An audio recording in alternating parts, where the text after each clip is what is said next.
Buenas noches, voy a explicar la actividad semanal de la meta 4.2. Y como dice que tengo que realizar un análisis de ejercicios planteados y la solución con algoritmo, diagrama de flujo, aplicando la estructura repetitiva del mientras y realizarlo a mano. De esa forma que se guarda en un PDF y cada ejercicio que se ponga en la tabla tenga un análisis o código de diagrama de flujo. Mencionar en cada ejercicio en la línea de código donde se encuentra un contador o un acumulador. Ok, el primer ejercicio menciona que se tiene que calcular la suma de los primeros 100 números. Ok, para aclarar, aquí ya tengo todos los ejercicios hechos en la hoja. Nada más que para que quede más claro en la parte del código, sí voy a tener que utilizar P100 para que quede un poco más claro y aparte de que se vea mejor. Así que procedemos a explicar aquí. Con la suma de los primeros 100 números, definimos I como un entero porque es un carácter común. Se tiene que poner ahí como menor de 1 y la suma que sea menor de 0. Mientras que, para dejar claro, mientras es un comando que se utiliza para, para, para seguir instrucciones si es que hay condiciones válidas, las cuales voy a dejar aquí en mientras. Ok, entonces aquí toman en cuenta de que se utiliza el mientras de ahí para hacerlo menor a 100. Se tiene que realizar una suma que sea menor a la suma más i porque es un entero, que aquí aplica la condición. Entonces aquí la condición tendría que ser que mientras i sea menor a i más 1, se tiene que realizar dicha acción. Y aquí termina el mientras. Y se tiene que escribir al final. La suma de los primeros 100 números se proyecta el resultado y la suma que tendría esto, se termina el algoritmo. Y para ganarlo vamos a ver. Y aquí ya termina la suma de los primeros 100 números. Posteriormente, de una u otra forma, se terminará acumulando. Que aquí, como ya lo había mencionado en el ejercicio, el acumulador es algo que va sumando y sumando constantemente números hasta que se le da un fin o directamente de forma infinita.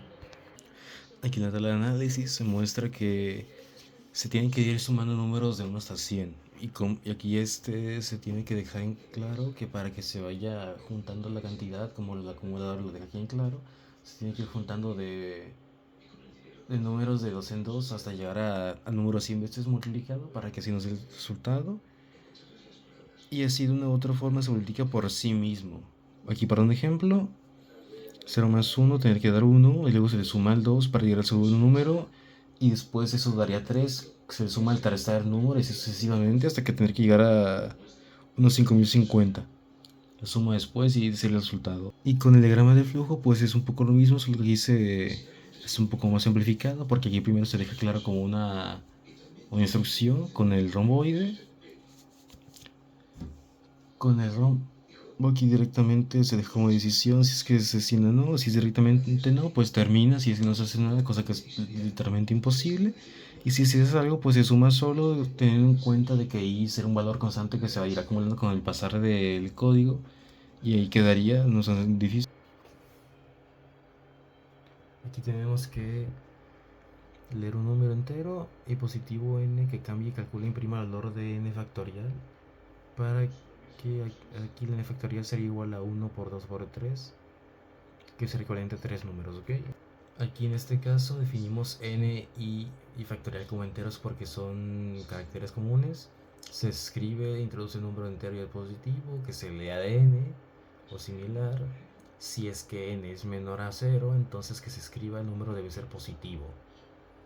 O si no, que la factorial tenga que ser menor a 1, que i sea menor a 1 de igual forma, mientras que aquí la condición de i para significa que realizar la factorial tenga que ser menor a la factorial por i. Y de esta forma la condición final sería de que i tenga que ser menor a 1 más i. Y aquí acaba el mientras que se escribe factorial y bla bla bla. Se viene el cifra del algoritmo. Ok, vamos a calarlo. Un número entero positivo. Pongamos uno negativo nada más para calar. Uno negativo. Menos 3. El número debe ser positivo. Ahí lo pone como una acción.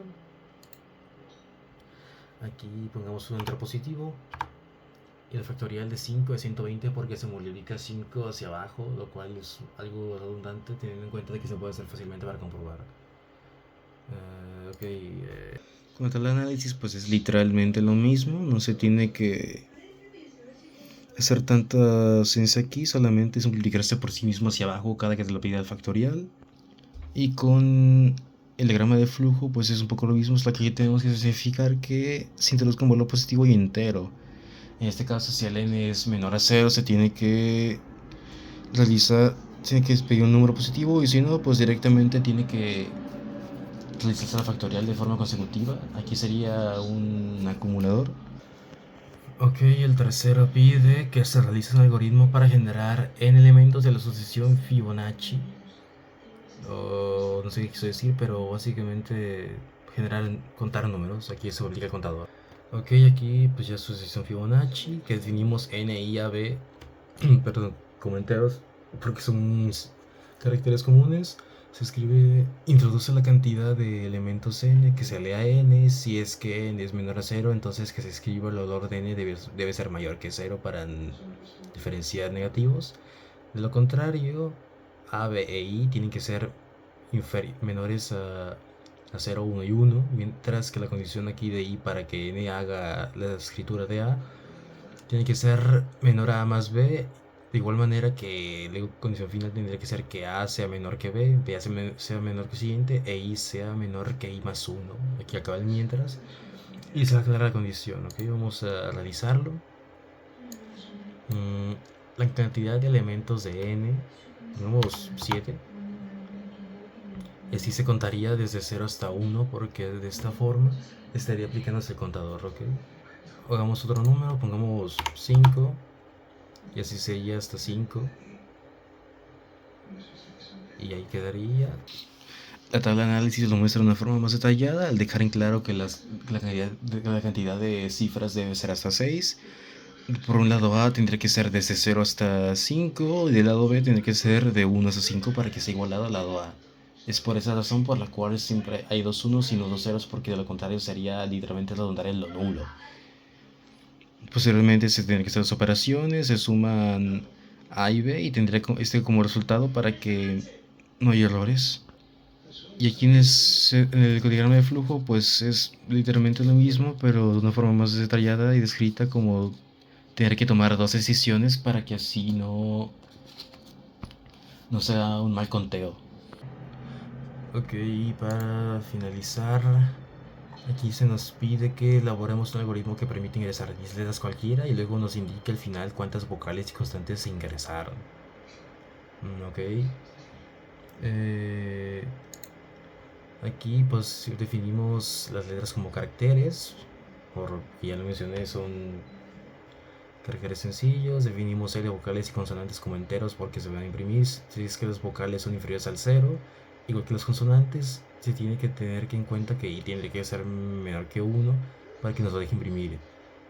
La condición del mientras es que tiene que ser i menor a 10 para que sea el máximo de oraciones que se escriban, para que de esta manera se ingrese la letra entre comillas para que sí se proyecte, que se le da la letra. Si la letra es menor a las minúsculas, la condición aquí sería que la letra tendría que ser o A, o E, I o U, o sea, todas las vocales para que se destaquen entre las demás letras y así tener el conteo.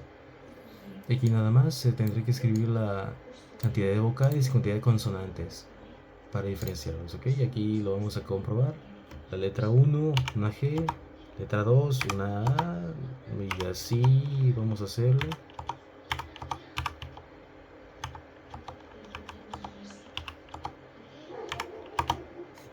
Cantidad de vocales y cantidad de consonantes, aquí lo tomo en cuenta todo. Y ahí estaría. Pues aquí el análisis pues es básicamente lo mismo, solo aquí se toma en cuenta aquí se toma en cuenta las vocales y consonantes, solamente se toma como en cuenta como sí y no. Y ahí pues no hay mucha ciencia, no veo por qué explicar aquí, así que ya sería todo.